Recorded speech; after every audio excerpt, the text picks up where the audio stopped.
Hola, ¿qué tal? Mi nombre es Manuel y en este video acerca de asma. Como dato general, cada año el primer martes de mayo se celebra el Día Mundial del Asma y como definición tenemos que el asma es una enfermedad inflamatoria crónica, la más frecuente de las vías respiratorias, en cuya patogenia interfieren diversas células y mediadores de la inflamación, que está condicionada por factores genéticos y característicamente se presenta una hiperrespuesta bronquial y una obstrucción variable al flujo aéreo, el cual puede ser total o parcialmente reversible, ya sea espontáneamente o por la acción de algún fármaco. Como epidemiología, se calcula que hay 300 millones de personas con asma en el mundo y de acuerdo a la OMS, el 7% de la población mexicana padece asma, lo cual significa que 8.5 millones de mexicanos tienen asma. En el año 2013 se registraron en todo el país 126.952 egresos hospitalarios por enfermedades respiratorias, de las cuales el 20% corresponden a asma. Ahora vamos a hablar de los factores de riesgo. Es importante hacer una diferenciación o distinguir entre lo que es un factor de riesgo y lo que es un factor desencadenante. Un factor de riesgo se refiere a todos aquellos factores que se relacionan con el desarrollo o la aparición de esta enfermedad. Estos se pueden dividir en 4 etiologías: factores de riesgo del huésped, perinatales, ambientales y fármacos. Los propios del huésped pues son presencia de atopia, obesidad y rinitis, por mencionar algunos. En los perinatales, prematuridad o que no haya recibido una lactancia materna. En los ambientales, pues el principal es la presencia de aeroalergenos, alergenos laborales, ciertas infecciones respiratorias y el antecedente de tabaquismo. Y como también se relaciona pues a ciertos fármacos como son antibióticos y AINES.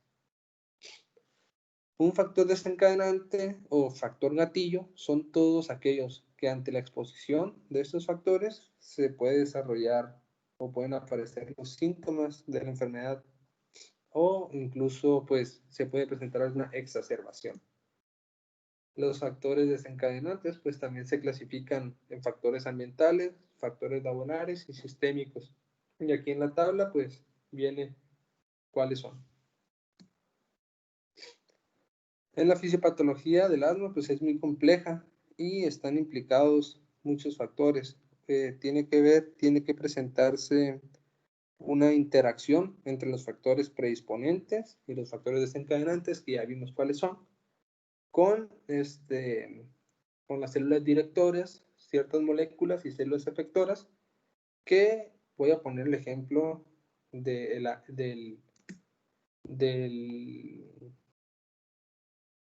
asma alérgica, ¿no? Porque el asma es una enfermedad que tiene muchos fenotipos, entonces el asma alérgica es una de estas. Sin embargo, pues la fisiopatología es muy parecida en todas y por eso decidí utilizar como ejemplo. Una vez que el paciente inhala un aeroalergeno, se produce una respuesta inmune inapropiada, que es mediada por los linfocitos Th2. Estos linfocitos lo que hacen es que van a inducir o van a estimular la producción de inmunoglobulina E por medio de los linfocitos B. Y por lo cual, pues el asma alérgica es una hipersensibilidad del tipo 1, ¿no? Que es mediada por IgE o inmediata también. Una vez, pues, que se secreta la inmunoglobulina E, estos lo que hacen es que se unen a la membrana de los mastocitos y al unirse, pues van a producir una degranulación de y pues la secreción de ciertas sustancias como leucotrienos y histamina. Estas sustancias lo que hacen es que causan una broncoconstricción, un edema y una hipersecreción de las glándulas en la submucosa, una hipersecreción de moco. Todo esto pues propicia o causa una disminución de la luz bronquial y por lo tanto una dificultad del flujo aéreo. Los linfocitos TH2 también secretan otras citocinas que lo que hacen es que van a atraer otras células mediadoras de la inflamación, como son eosinófilos, macrófagos y neutrófilos. Como ya vimos, la obstrucción pues está dada por estos tres puntos más importantes. Uno sería el broncoespasmo, otro el aumento de la secreción de la mucosa, que en ocasiones puede ser muy adherente y en casos graves puede ocasionar un taponamiento de la vía aérea. Y por último, pues se presenta un engrosamiento de la pared traqueobronquial. Esto se da pues, por la inflamación y como es una enfermedad crónica se produce hasta una remodelación. Esto quiere decir que hay ciertos cambios característicos que incluyen el engrosamiento de la capa reticular de la membrana basal, una fibrosis subepitelial, una hipertrofia e hiperplasia de la musculatura lisa bronquial y una proliferación y dilatación de los vasos. Todo esto, unidos esos tres puntos, pues van a llevar a una pérdida de la función pulmonar, ¿no? Una obstrucción. Por lo cual el asma es una enfermedad obstructiva de la vía aérea. Esto es importante al momento de hacer el diagnóstico en una espirometría. Se debe encontrar un patrón obstructivo variable. Ahorita vamos a ver qué es eso. Como ya vimos ahorita, el asma pues tiene diferentes fenotipos. Esto quiere decir que tiene una expresión clínica heterogénea, por lo cual, si tiene un fenotipo heterogéneo, el mecanismo fisiopatológico de cada fenotipo se le conoce como endotipo. En esta tabla resalté la importancia de las células inflamatorias implicadas en el asma, o sea, la función. Los linfocitos T, que ya hablamos, los mastocitos, eosinófilos, neutrófilos. En la tabla que sigue, subrayé la función de ciertas moléculas, de las moléculas más relevantes implicadas en el proceso del desarrollo de esta enfermedad. Y por último, en esta tabla viene resaltado las células y los elementos estructurales que están afectados o que se ven afectados en esta enfermedad.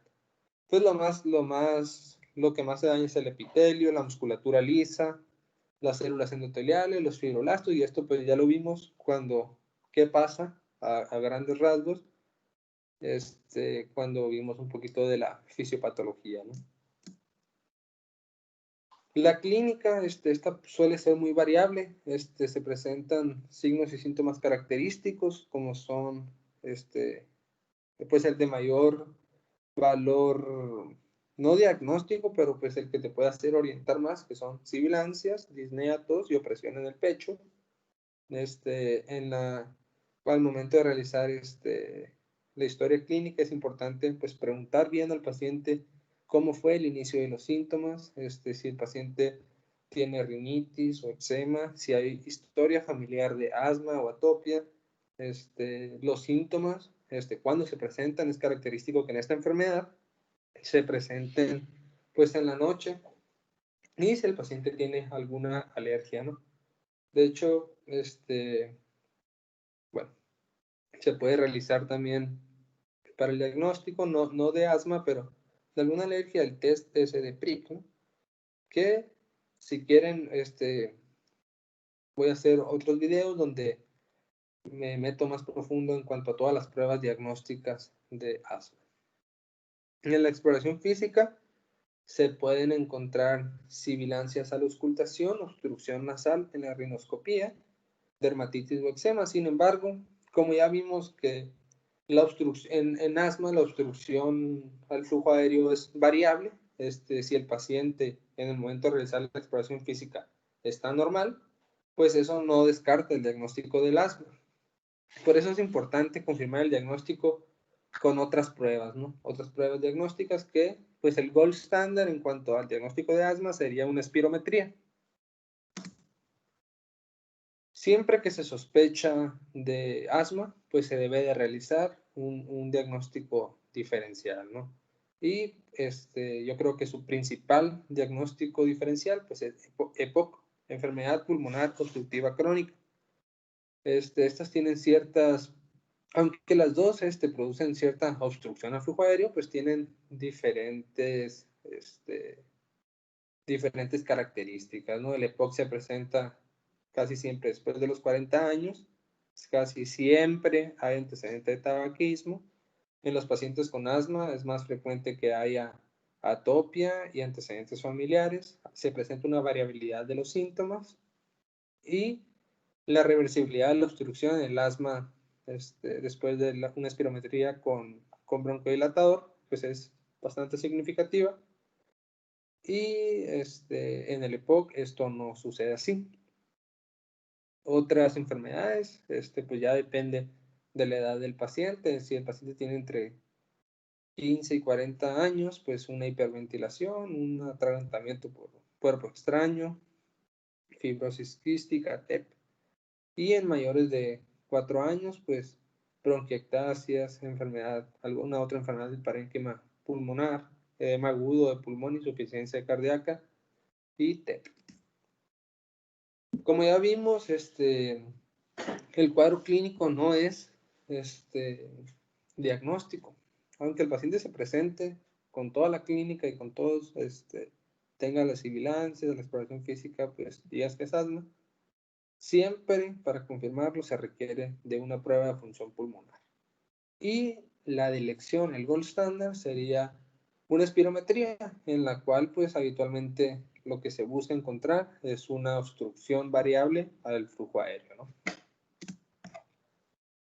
Una obstrucción en una espirometría se define como un cociente FEP1-FBC por debajo del límite inferior de los valores de referencia para cada paciente, porque podríamos decir arbitrariamente un FEP1-FBC menor a 0.7. Sin embargo, no es lo mismo para un adulto mayor, no es lo mismo para una mujer, no es lo mismo para un niño, no es lo mismo para un adulto de 20 años que para uno de 80. Entonces, hay que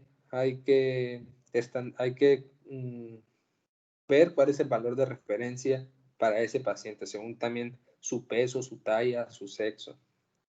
Pero sin embargo, un FEP1 reducido confirma la obstrucción y ayuda a establecer la gravedad y también indica si el paciente presenta un riesgo para tener exacerbaciones. Y pues la prueba diagnóstica es la prueba con broncodilatación, en la cual se realiza una espirometría y se administran 4 inhalaciones sucesivas de 100 microgramos de salbutamol o su equivalente en algún otro fármaco dilatador, por ejemplo, un LABA de inicio corto o de inicio corto y de acción prolongada, como es la terbutalina. Y después de las inhalaciones se repite la espirometría y se va a considerar que esta prueba es positiva y se va a confirmar el diagnóstico de hiperrespuesta bronquial de asma cuando hay un aumento del FEP1 del 12% y mayor de 200 mililitros del valor basal. Sin embargo, en niños solamente es necesario que se presente un aumento del FEP1 mayor al 12% para confirmar el diagnóstico.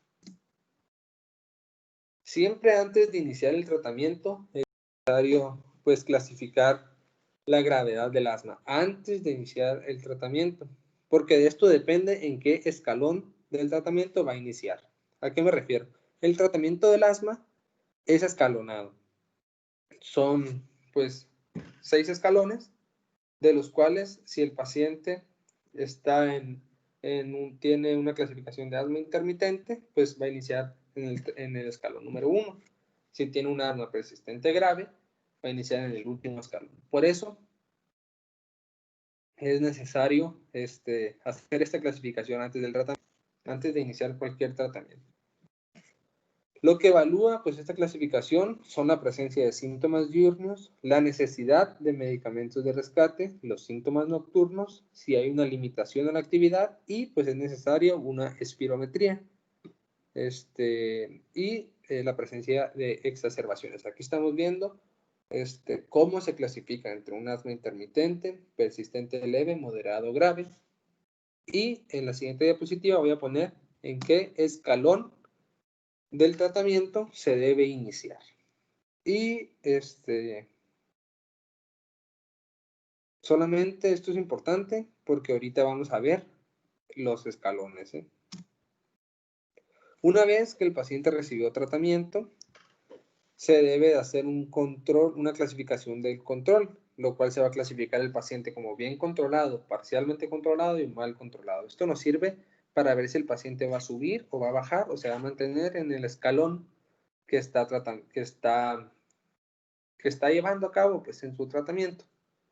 Y pues el control se refiere al riesgo que presenta el paciente de tener una exacerbación, también como al mínimo, como la mínima cantidad necesaria de medicamentos para que el paciente pues tenga una calidad de vida lo mejor posible. Existen diferentes fármacos que se utilizan para el tratamiento del asma. Están el tratamiento, los fármacos de control, como son principalmente los glucocorticoides, los LABA, los inhibidores de los receptores de leucotrienos, tiotropio, y pues ya anticuerpos monoclonales anti-IgE, que es el omalizumab. Y está el tratamiento de rescate, que son los SABA, que en inglés SABA significa Short Acting Beta Agonist, y LABA, se me olvidó decir, es Long Acting Beta Agonist. Beta agonistas de acción corta y de acción larga. Los de acción larga se consideran como parte del tratamiento de control, y los de acción corta, como inician, como dilatan, como causan una broncodilatación pues más rápido, es el tratamiento de rescate. Ok. El objetivo pues es mantener al paciente bien controlado, preveniendo la exacerbación, y en el caso de que el paciente se encuentre controlado, el tratamiento pues el escalón debe de disminuir, se debe de evaluar cada 3 meses. Ok. Entonces, si recordamos, aquí estamos viendo, por ejemplo, antes de iniciar el tratamiento lo clasificamos como intermitente, persistente leve, moderado y grave. Y aquí viene, los pacientes con asma intermitente no requieren de tratamiento de mantenimiento o de control. Simplemente utilizan un tratamiento de rescate por medio de SABA, que es, de fármaco SABA, a demanda, ¿no? Cuando lo necesite. Y aquí vamos a poner. El tratamiento escalonado, pues no es tan difícil, la verdad, aprenderlo. El escalón 1 consiste en SABA inhalados. El escalón número 2 es el tratamiento de elección con glucocorticoides. Aquí ya se utilizan medicamentos de control, pero característicamente a dosis bajas. Por ejemplo, se utiliza la budesonida o la betamestazona a dosis de 200 a 400 microgramos al día. Y el tratamiento alternativo, pues se puede utilizar los inhibidores de los receptores de leucotrienos, como puede ser el Montelukast. En el escalón número 3 se utiliza la combinación ahora de glucocorticoides inhalados con algún LABA, ¿no? De elección, el formoterol. El formoterol tiene la ventaja de que es de acción prolongada, pero tiene un inicio de acción corto. En cuanto a los 5 minutos de que el paciente pues inhaló el formoterol, está teniendo su efecto. Y a esto pues se le conoce como estrategia SMART, porque si nos vemos, no hay mucha diferencia con el escalón número 4, en el cual se utilizan glucocorticoides inhalados a dosis medias más un LABA. En el escalón número 5, se aumenta la dosis, se utilizan glucocorticoides inhalados a dosis altas en combinación de un LABA. Y pues se puede añadir un tiotropio. Y en el escalón 6, pues ya es prácticamente toda la maquinaria. debe de considerarse la adición de glucocorticoides orales a dosis bajas. Si vimos, pues a diferencia de otras, en todos los demás se utilizaron glucocorticoides inhalados. Y aquí viene las dosis y el tiempo de acción de cada fármaco, ¿no? En cuanto al tratamiento farmacológico, es importante que el paciente conozca muy bien cuáles son los factores desencadenantes de él. Por ejemplo, evitar la exposición a contaminantes, como por ejemplo que no fume el paciente, o evitar estar están fumando. En caso de que sea un fenotipo asmático laboral, que en su trabajo esté en contacto con los factores gatillos, pues cambiar de puesto de trabajo, retirar, si el desencadenante, por ejemplo, es el pelo del gato, pues lamentablemente el paciente va a tener que retirarlo de su domicilio, evitar ingestas de AINES, ¿no? Y el paciente más que nada debe de conocer muy bien cómo usar correctamente los inhaladores, debe de conocer que él va a necesitar un tratamiento prácticamente el resto de su vida, tiene que saber actuar ante una exacerbación, ¿no? Él tiene que saber también monitorizar sus síntomas y pues es importante que también la familia conozca un poco sobre la enfermedad y cómo actuar ante una emergencia. En otro video voy a hablar acerca de exacerbaciones de asma y de su tratamiento. Muchas gracias. Esto pues sería todo por el día de hoy. Muchas gracias.